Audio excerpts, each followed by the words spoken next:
Episode 7 की अब शुरुआत होती है, जहां पर एक और रिनेट अब एंजेलिका के मैच को देखने के लिए आए हैं। वो लोग अब देखते हैं कि एंजेलिका अपने दुश्मन को काफी ज्यादा आराम से हरा देती है और वो इस राउंड को जीत जाती है। अगले से मेरी कब जाकर उसे कांग्रेचुलेशन करता है क्वालिफायर को पास करने के लिए। तभी अब एंजेलिका भी कहती है कि मैं 40 मैचेस जीत चुकी हूँ, अगर मैं ऐसे करती रहूंगी तो मैं लीग को भी जीत जाऊंगी। वो अब रिक से कहने लगती है कि क्या तुम सही में 4 दिन में 40 मैचेस जीतने वाले हो? तो रिक कहते हैं हाँ, जिस पर एंजेलिका उसे कहती है कि तुम्हें पता तो है ना कि एक दिन में तुम एक ही मैच कर सकते हो। लगता है तुम्हें पता नहीं है कि कंट्री में और भी अलग अलग जगहों पर क्वालिफायर के वेन्यूज हैं, तो वहाँ पर तो जा सकते हो, पर वो जगह काफी ज्यादा दूर भी है। ये सुनकर रिका उसे कहते हैं कि माफ करना, मुझे अपना मैच लड़ने के लिए जाना है, वो भी ग्रीन हिल अरीना में। जो सुनकर एंजेलिका हैरान हो जाती है और कहती है कि लेकिन वो जगह तो यहाँ से 30 किलोमीटर दूर है, तुम अगर कैरे से जाओगे तो भी तुम वहाँ नहीं पहुँच पाओगे। जिस पर ये कहते हैं कि मैं कैरे से क्यों जाऊंगा, मुझे जल्दी है इसलिए मैं दौड़ कर जाऊंगा। ऐसा बोलने के बाद अब रिक वहाँ से काफी तेज से चला जाता है, जो देखकर एंजेलिका फिर से हैरान हो जाती है। जो देखकर रिनेट उसे कहती है कि क्या तुम भी रिक के मैचेस में इंटरेस्टेड हो? तो वो कहती है हाँ, ऐसे मैचेस देखना काफी इम्पॉसिबल होता है। जो सुनकर नेडा उसे उठा लेती है और कहती है कि अगर ऐसी बात है तो मैं तुम्हें मैचेस दिखाने के लिए लेकर चलती हूँ। ऐसा बोलने के बाद अब रिनेट एंजेलिका को लेकर काफी तेजी से दौड़ने लगती है, जो देखकर एंजेलिका भी काफी डर जाती है। अगले सीन में हम लोग देखते हैं कि रिक का मैच खत्म हो जाता है, पर अब वो लोग वहाँ पर पहुंचते हैं। रिक भी उन लोगों को देखकर काफी हैरान हो जाता है कि वो लोग उसका मैच देखने के लिए आए हैं। वहीं पर एंजेलिका की तो बुरी हालत हो जाती है।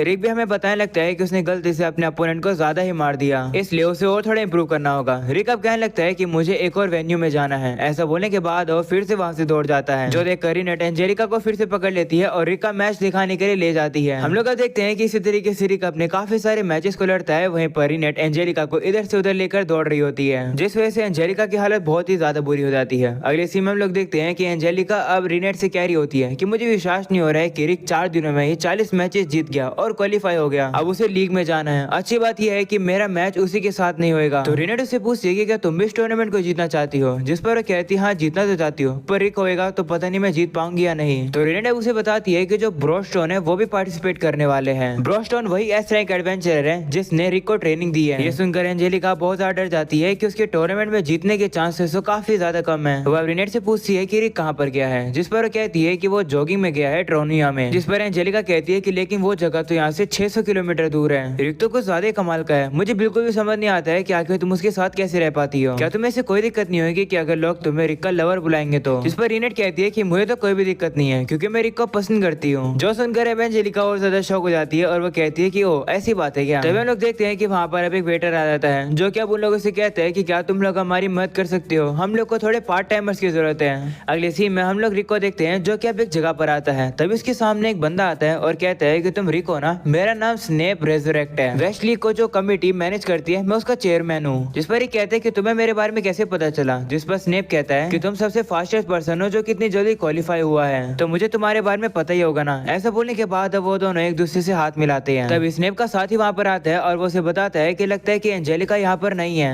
ये सुनकर रिका स्नेप से पूछते है कि क्या तुम एंजेलिका को जानते हो? जिस पर वो कहता है हाँ, हम लोग काफी क्लोज हैं, मैं एक मर्चेंट हूँ और डेरमोट फैमिली के साथ मेरे अच्छे रिलेशन है। तो रिका उसे कहता है कि तुम फाइटर के तौर पर रिटायर कब हुए? तो स्नेप कहते हैं कि तुम्हें कैसे पता कि मैं एक फाइटर हूँ? जिस पर कहते हैं कि तुमसे हाथ मिलाने के बाद मैं बता सकता हूँ कि तुमने काफी ट्रेनिंग करी है। तो स्नेप कहते हैं कि तुम काफी कमाल के हो, हाथ टच करके ही तुम्हें पता चल गया। रिटायर हुए मुझे 20 साल हो चुके हैं, पर एक बार मैं एक छोटा सा टूर्नामेंट जीता था। जब लोग चीयर अप करते थे तो मुझे काफी ज्यादा अच्छा लगता था, पर जब मैं 23 साल का था मैं तभी रिटायर हो गया था। जो सुनकर ये कहते हैं कि तुम तो इतनी जल्दी रिटायर हो गए। तभी स्नेप अब उसे कहते हैं कि माफ करना, मैं अपने बारे में ही बड़बड़ करना शुरू कर देता हूँ। वैसे मेरी कंपनी इस साल के टूर्नामेंट के अंदर एक पार्टिसिपेंट भेजेगी। चलो अब मैं जा रहा हूँ, एंजेलिका को मेरा हेलो बोलना और उसे ये बोलना कि चीजों को सीरियसली ले और वो अपना ख्याल रखे। ऐसा बोलने के बाद स्नेप अब वहाँ से चला जाता है। इसके बाद रिक मिलिशिया की दुकान पर आता है। वहीं पर मिलिशिया रिक से कहती है कि तुम ठीक हो ना? वो उसे कहती है कि तुम ड्रैगनआउट कंपनी के स्नेप से बात कर रहे थे। जिस पर ये कहते हैं कि हाँ, वो कह तो रहा था कि वो एक मर्चेंट है। जिस पर मिलिशिया कहती है कि अच्छी बात यह है कि तुम्हें कुछ हुआ नहीं है, पर फिर भी संभल कर रहना क्योंकि मैंने अफवाहें सुनी है कि वो अंडरग्राउंड वर्ल्ड से कनेक्टेड है। तो रिक अब कहते हैं कि लेकिन वो तो कह रहा था कि वो एंजेलिका की फैमिली के थोड़ा क्लोज है। जिस पर मिलिशिया कहती है कि ये देखकर सभी लोग काफी ज्यादा हैरान हो गए हैं कि इस साल के टूर्नामेंट के अंदर वो लोग एक बड़ा स्पॉन्सर बने हैं, शायद से उसने एक स्पॉन्सर स्लॉट लिया है। तभी रिक अब देखता है कि वहाँ पर दो लोग बैठकर अब बनी गर्ल्स की बात कर रहे होते हैं। हमें पता चलता है कि वो बनी गर्ल्स और कोई नहीं बल्कि एंजेलिका और रिनेट होती है, जो कि उस दुकानदार के कहने पर वो बनी गर्ल्स बनी है और वो सभी पार्टिसिपेंट्स का वेलकम कर रही है। तभी लोग देखते हैं कि वहाँ पर अब एक बंदा आ जाता है जो कि उन लोगों को छेड़ने लगता है और वो जैसे एंजेलिका को छेड़ने के लिए आता है वो देखता है कि एंजेलिका तो फ्लैट है। वो अब एंजेलिका की बेइज्जती करने लगता है, जो देखकर एंजेलिका काफी गुस्सा होती है और वो उसे मार देती है। तभी लोग देखते हैं कि वहाँ पर एक जाता है और वो एंजेलिका को देखकर कहता है कि तुमने ये क्या कपड़े पहने हैं, जिस पर वो कहती है कि उन लोगों ने हमारी मदद मांगी तो हम लोग मना नहीं कर पाए।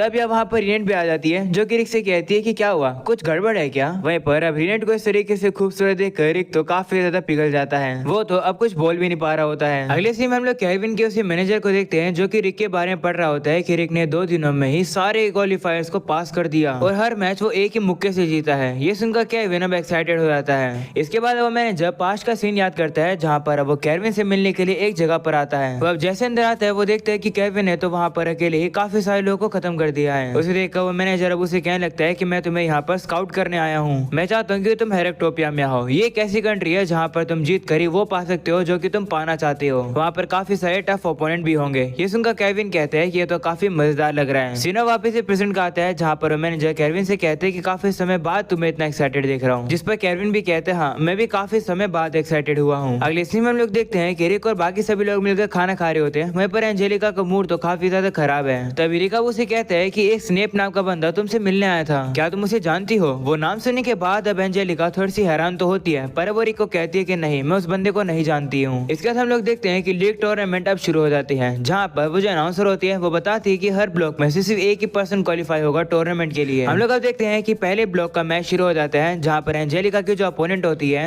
वो भी काफी ज्यादा पावरफुल होती है पर एंजेलिका भी जैसे तैसे करके उसे हरा देती है जिसकी वजह से वो काफी ज्यादा थक भी जाती है। दूसरी तरफ ब्लॉक 2 को दिखाया जाता है जिसमें रिक होता है। रिक भी अपने अपोनेंट्स को एक ही हमले में खत्म कर रहा होता है। इसी तरीके से हम लोग देखते हैं कि रिक और एंजेलिका मिलकर काफी सारे अपोनेंट्स को हरा रहे होते हैं और अब देखते देखते शाम हो जाती है। एंजेलिका लड़कर काफी ज्यादा थक जाती है। अगले सीन में हम वो लोग देखते हैं कि एंजेलिका को कुछ और मैचेस और जीतने हैं। वो अब कहने लगती है कि टूर्नामेंट में एंटर करने के लिए मैं एक भी मैच नहीं हार सकती हूँ। रिक भी उसे बताने लगता है कि उसका अपोनेंट कौन है पर वो सुनती नहीं है। वो सीधा चली जाती है और कहती है कि मैं फाइट को जल्दी से खत्म कर दूंगी। इसके बाद हम लोगों को उसी का मैच दिखाया जाता है जहाँ पर अब हम लोग एंजेलिका को देखते हैं जो कि काफी ज्यादा स्पीड से अपने अपोनेंट के ऊपर हमला कर रही होती है। वह उसके ऊपर वाटर मैजिक के साथ साथ थंडर मैजिक का भी हमला कर देती है जो देखकर एक मन में सोच रहा होता है कि मुझे नहीं लगता कि ये इस बंदे पर काम करेगा।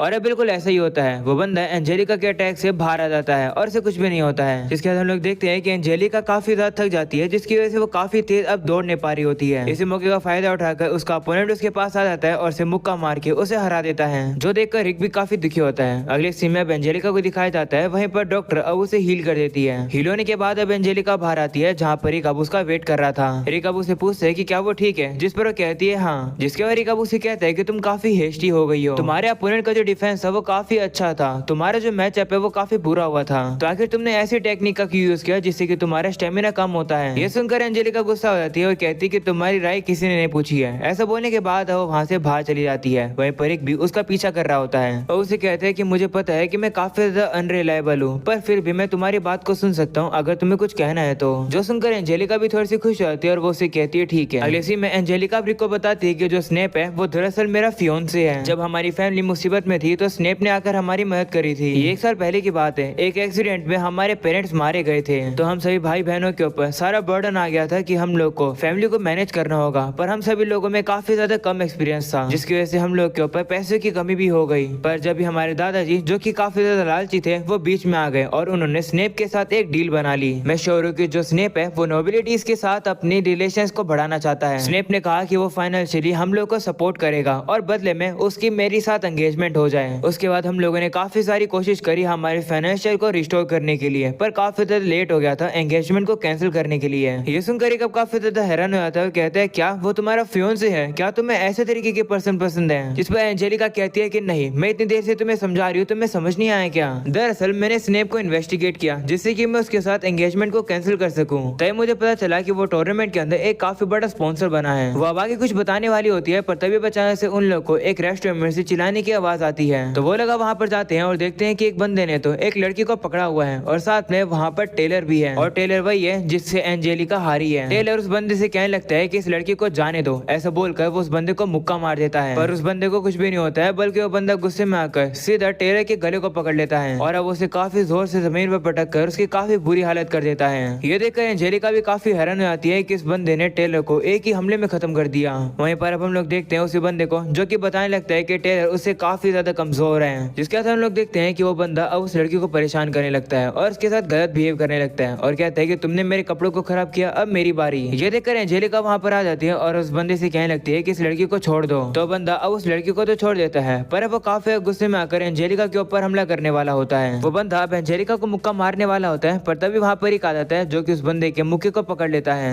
रिक वहाँ पर अब उन लोगों को शांत होने के लिए कहता है। वो बंदा भी अब कहने लगता है रिक से, तुम कौन हो? तब हम लोग देखते हैं कि वहाँ पर स्नेप आ जाता है जो कि उस बंदे से कहने लगता है, गीत क्या तुम टूर्नामेंट तक के लिए अपनी ये सारी बिहेवियर को रोक सकते हो? तो गीत भी अब मान जाता है और अब वो चुपचाप से वहाँ से चला जाता है। इसके बाद हम लोग स्नेप को देखते हैं जो कि अब इस रेस्टोरेंट के मालिक से कहते हैं कि जितना भी नुकसान हुआ है हम लोग उसकी भरपाई कर देंगे। वो देखकर एक वहाँ पर आता है और पूछता है कि वो बंदा कौन था, जिस पर वो बताता है कि वो मेरा छोटा भाई था जिसका नाम गीत है। वो काफी जल्दी इरिटेट हो जाता है और गुस्सा भी। मैं भी थोड़ा बहुत नुकसान में हूँ क्योंकि कोई भी इतना स्ट्रॉन्ग नहीं है जो कि उसे रोक सके, पर वो काफी जल्द शांत भी हो जाता है। इसके बाद स्नेप अब एंजेलिका से कहते हैं कि तुम ठीक हो ना, जिस पर वो कहती है हाँ ठीक हूँ। ये सुनकर स्नेप कहते हैं कि ये तो अच्छी बात है क्योंकि तुम्हारी बॉडी काफी ज्यादा कीमती है। ये बात सुनकर एंजेलिका गुस्सा हो जाती है, जिसके बाद हम लोग देखते हैं कि स्नेप अब वहाँ से चला जाता है। वहीं पर रिक अब एंजेलिका से पूछता है कि स्नेप अगर एक स्पॉन्सर है तो इससे तुम्हारे एंगेजमेंट का क्या लेना देना है, जिस पर बताती है कि स्नेप ने हमारी एंगेजमेंट पर काफी ज्यादा पैसा लगाया है। अगर वो अपनी कंपनी का सारा पैसा भी यूज कर लेगा तो भी काफी नहीं होगा, इसलिए वो टूर्नामेंट से काफी सारा पैसा कमाना चाहता है। जो सुनकर ही कहता है कि ये बात तो मुझे पता है कि टूर्नामेंट में काफी ज्यादा पैसा लगने वाला है बैटिंग के ऊपर। अगर वो पैसा कमाना चाहते हैं इसका मतलब मैच फिक्सिंग करेगा। तो एंजेलिका कहती है हाँ तुमने सही समझा, स्नेप जो है वो मैच फिक्सिंग करने की सोच रहा है, वो भी अपने स्पॉन्सर स्लॉट फाइटर का यूज करके।